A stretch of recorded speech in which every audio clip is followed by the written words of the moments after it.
శ్రీ మాత్రే నమః. It's UTV ప్రేక్షకులకు నమస్కారం. నేను మీ డాక్టర్ శృతి. ప్రస్తుతం మనం హైదరాబాద్ లో ప్రసిద్ధిగాంచిన శ్రీ రేణుకా ఎల్లమ్మ దేవాలయం దగ్గర ఉన్నాం. మరి అమ్మవారి వైభవ ప్రాభవాలు తెలుసుకుందాం పదండి.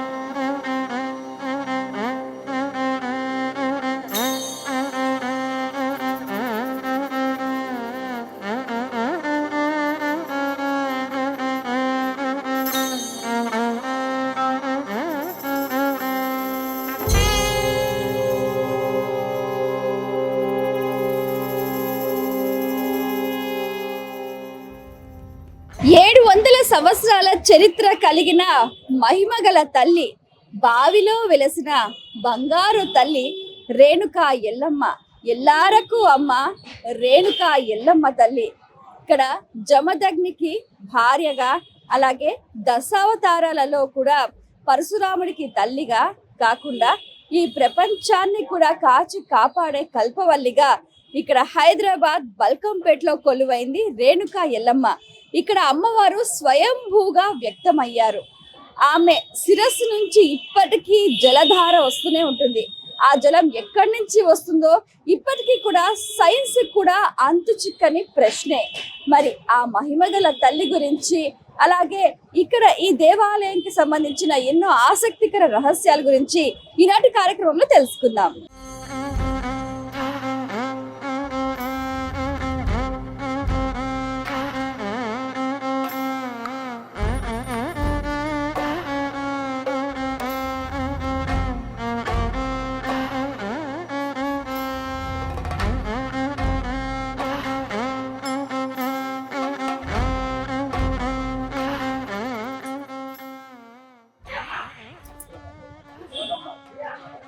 ఆలయంలోకి ప్రవేశించగానే సకల విఘ్నాలు తొలగించే గణపతి మనకు దర్శనమిస్తూ ఉంటాడు. వచ్చిన ప్రతి ఒక్క భక్తులు కూడా ఇక్కడ ఈ గణపతిని దర్శించుకొని ముందుకు సాగిపోతూ ఉంటారు.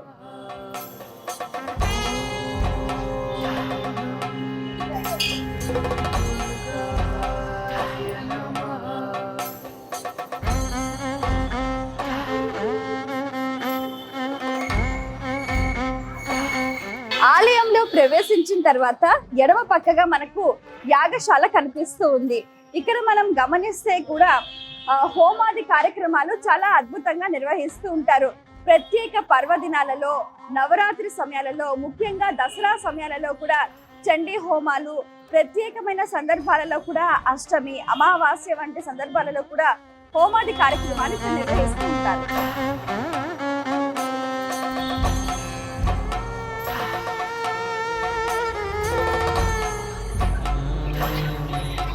ఎల్లమ్మ తల్లి దేవాలయానికి వచ్చిన వారంతా కూడా తమ వడి నిండాలని, కుటుంబం అంతా సుఖ సంతోషాలతో, సౌభాగ్యాలతో కలకలాడుతూ ఉండాలని అమ్మవారికి ఇలా చీర, సారే, ఒడిబియ్యం కూడా చాలా చక్కగా భక్తి శ్రద్ధలతో సమర్పిస్తూ ఉంటారు.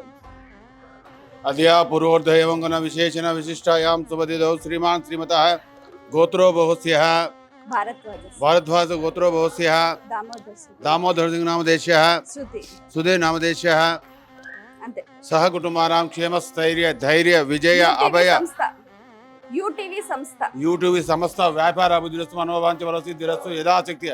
అమ్మవారికి చీరే, జాకెట్, ఒడివాల బియ్యం అర్పితమస్తు. శ్రీ మహావిద్య మహామాయ మహాశక్తి స్వరూపిణి భక్తారాం ఇష్టదాత్రించాం రేణుకాంబాం అహం భజే. దండం పెట్టుకున్నాం.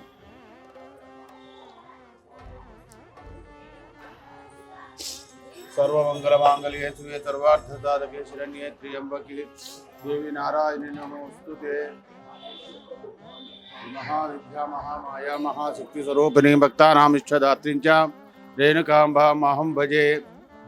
हिरण्यवर्णां हरिणीं सुवर्णरजतश्रयां चन्द्रां हिरण्महीं लक्ष्मीं जातवेदो ममावह त्वामवाह जातवेदो लक्ष्मीं मुन्पगामिनीं यस्यां हिरण्यप्राकार मध्ये नमस्ते वायुः त्वमेवं प्रत्यक्षं हनुमान् भवति. अवतु माम् अवतु भक्तारम् अवतु. ओम शांति शांति शांति.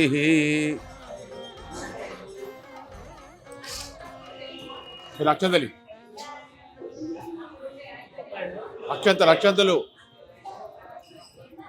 మనోవాంఛ ఫల సిద్ధిరస్సు దేవి ప్రసాదేన ఆచేంద్ర వంశాభివృద్ధిరస్సు దీర్ఘ సుమంగళ ప్రాప్తిరస్సు ఇష్టకామ్యార్థ ఫల సిద్ధిరస్సు. రేణుకా ఎల్లమ్మ దేవాలయంలో మనకు ఇక్కడ ఉత్సవ విగ్రహాలు చాలా అద్భుతంగా దేదీప్యమానంగా కనిపిస్తున్నాయి. జమదగ్ని మహర్షి అలాగే రేణుకా మాత. అయితే ఈ జమదగ్ని మహర్షి రేణుకా మాతకు సంబంధించి పురాణాలలో అద్భుతమైన గాథ ప్రచారంలో ఉంది. మనం గమనిస్తే దశావతారాలలో కూడా పరశురాముడు అవతారం అనేది ఉంది. అయితే ఈ జమదగ్ని మహర్షి చాలా తపస్సంపన్నులు అన్నమాట. అయితే వారి తపశ్శక్తితోటి కూడా అసాధ్యమైన కార్యాన్ని కూడా సుసాధ్యం చేస్తున్నారు. అలాగే భగవంతుని అనుగ్రహాన్ని శీఘ్రంగా పొందినవారు. అయితే జమదగ్ని మహర్షి తన తపశ్శక్తికి, తన నిత్య కార్యాచరణ, నిత్య నైమిత్తిక కార్యక్రమాలకు రేణుకామాత ప్రతిరోజు కూడా పచ్చి కుండతో నదిలో నీళ్లు తీసుకొచ్చి వారికి ఉపచారాలకు సంబంధించి సహకారాన్ని అందించేది. అయితే ఒకానొక సందర్భంలో ఒక దృశ్యం చూసి రేణుకామాత మనస్సు చంచలమైంది. ఆ రోజు మట్టితోటి ఎంత కుండ తయారు చేయాలని ప్రయత్నించినా అది సాధ్యం కాలేదు. అయితే తన తపశ్శక్తితోటి ఈ విషయాన్ని గమనించిన జమదగ్ని మహర్షి మనస్సు చంచలమైన కారణంగా రేణుకామాతకు ఘోరమైన శిక్ష విధిస్తాడు. పరశురాముణ్ణి పిలిచి తల్లి శిరస్సును ఖండించమని చెప్తాడనమాట. అయితే తండ్రి ఆజ్ఞ ప్రకారంగా కూడా తండ్రి ఆజ్ఞ పరిపాలనను శిరసావహించారు పరశురాముడు. రేణుకామాత శిరస్సును ఛేదించాడు. ఆ తరువాత జరిగిన సంఘటన చాలా వృత్తాంతం విస్తారంగా ఉంది. అయితే ఇక్కడ మనం గమనించాల్సిన విషయం ఏమిటి అనంటే, ఎల్లారకు కూడా అంటే ఈ సృష్టిలో ఉన్న సకల ప్రాణికోటికి కూడా రేణుకామాత మాతృస్వరూపిణి అన్నమాట. అయితే చాలా తపశ్శక్తి సంపన్నురాలు, చాలా శక్తివంతురాలు, చాలా ప్రభావవంతురాలు, మహిమాన్వితురాలు. ఆమె పాతివ్రత్య మహిమను వేనోళ్ళ కీర్తించడం కూడా సాధ్యం కాదంటే అతిశయోక్తి కాదు. అలాగే జమదగ్ని మహర్షి మనం గమనిస్తే ఇక్కడ ఒక త్రిశూలం ఉంది. అంటే ఇక్కడ త్రిశూలమే జమదగ్ని మహర్షి స్వరూపంగా కూడా భావిస్తూ ఉంటారు. పార్వతీ పరమేశ్వరులు జగత పితరో వందే పార్వతీ పరమేశ్వర అన్న చందంగా కూడా ఇక్కడ ఆషాఢ మాసంలో మొదలైన మొదటి మంగళవారం రోజున జమదగ్ని మహర్షికి రేణుకా మాతకు అద్భుతంగా కళ్యాణ మహోత్సవాన్ని నిర్వహిస్తూ ఉంటారు. ఈ కళ్యాణ క్రతువు కూడా 3 రోజుల పాటు చేస్తూ ఉంటారు. ముందు రోజు అమ్మవారిని పెళ్లి కూతుర్ని చేయటం, వివాహం జరిపించటం, తర్వాత రథోత్సవం నిర్వహించటం, ఇలా ఈ కార్యక్రమాలు చేస్తుంటారు. అయితే ఇక్కడ ఏంటంటే జమదగ్ని మహర్షి స్వరూపంగా త్రిశూలం పెడతారు. ఈ త్రిశూలం అనేది మనకు గమనిస్తే కూడా పరమేశ్వరుని ఆయుధంగా చెప్తూ ఉంటారు. అంటే త్రితత్వాలకు, త్రిశక్తులకు, అలాగే త్రిమూర్త్యాత్మకంగా ఉన్న ఆ త్రిశూలం అనేది జమదగ్ని మహర్షి స్వరూపంగా భావిస్తూ ఇక్కడ రేణుకా మాత ఈ సృష్టికే మాతృ స్వరూపిణి.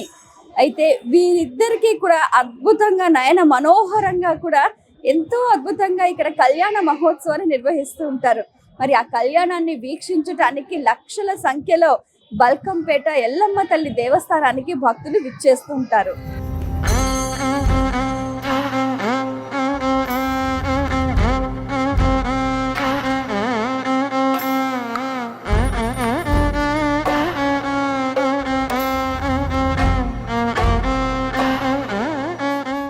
బల్కంపేట ఎల్లమ్మ తల్లి దేవాలయానికి సంబంధించి క్షేత్ర పాలకురాలు శీతలాదేవి అని అంటుంటారు. మరి ఆ మాతా స్వరూపిణినే ఇక్కడ పోచమ్మగా కూడా కొలుస్తూ ఉంటారు. భక్తులంతా కూడా ఎల్లమ్మని దర్శించుకున్న తర్వాత పోచమ్మను కూడా దర్శించుకొని వారు మొక్కుబడులు చెల్లించుకొని ముందుకు సాగిపోతూ ఉంటారు. మరి పోచమ్మ వైభవాన్ని ఇక్కడ స్థానిక అర్చకులను అడిగి తెలుసుకుందాం. నమస్కారం అండి. ఇక్కడ కొలువై ఉన్నాయి పోచమ్మ తల్లి వైభవం మీ మాటల్లో. ముందుగా భక్తులందరూ కూడా మన ఎల్లమ్మ వారిని దర్శించుకున్న తర్వాత క్షేత్రపాలకులైనటువంటి పోచమ్మను వచ్చి దర్శించుకుంటారు.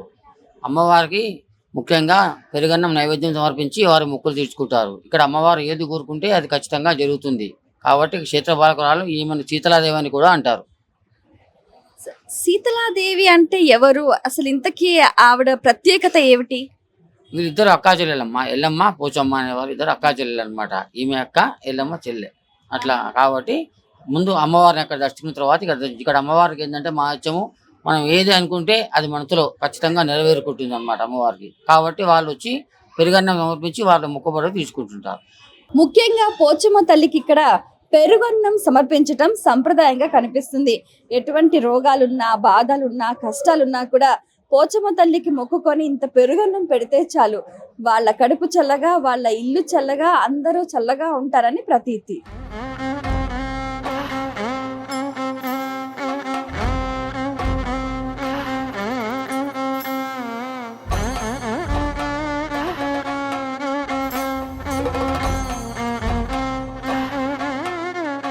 పోచమ్మ తల్లిని దర్శించుకున్న తర్వాత భక్తులు ముందుకు సాగిపోతూ ఇక్కడ కొలువై ఉన్న నాగదేవతను కూడా దర్శించుకొని మొక్కుబళ్ళు చెల్లించుకుంటూ ఉంటారు. జాతకంలో కానీ జీవితంలో కానీ నాగ దోషాలున్నా కూడా ఇక్కడ ఈ తల్లికి నమస్కరిస్తే చాలు అవన్నీ పటాపంచలు అయిపోతాయి అన్నది కూడా ఒక విశ్వాసం, నమ్మకం. మరి ఈ అమ్మవారి వైభవం గురించి ఇక్కడ స్థానిక ఆచార్యని అడిగి తెలుసుకుందాం. నమస్కారం అండి. ఇక్కడ నాగదేవతను దర్శిస్తే చాలు జీవితంలో ఉన్న నాగ దోషాలన్నీ కూడా పోతాయి అని కూడా ప్రతీతి. మరి ఇంతకీ అమ్మవారి వైభవాన్ని ఇక్కడ ఉన్న శాస్త్రి గారిని అడిగి తెలుసుకుందాం. నమస్కారం అండి. ఇక్కడ అమ్మవారి వైభవం, మహిమలు మీ మాటల్లో.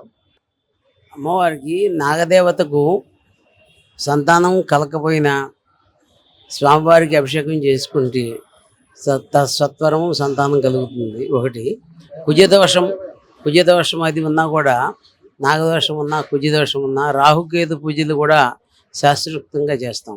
చక్కగా వాళ్ళ ఫలితాలు కోరుకుని ఈ యొక్క అమ్మవారి దగ్గరికి వచ్చి చక్కగా వాళ్ళ యొక్క పూజలు చేసుకుని కోరిన కోరికలు తీర్చుకున్నాక మొక్కుబడులు తీర్చుకుని వస్తారు ఇక్కడికి.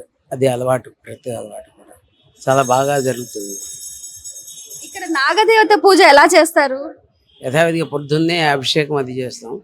పాలతో పంచామృతాలతో చేసి కొబ్బరికాయ కొట్టి చక్కగా నాగేంద్ర స్వామికి ఇష్టమైనటువంటి చలివిడి వడపప్పు కూడా ఏర్పాటు చేసి స్వామివారికి నైవేద్యం పెట్టి పంచుతాము.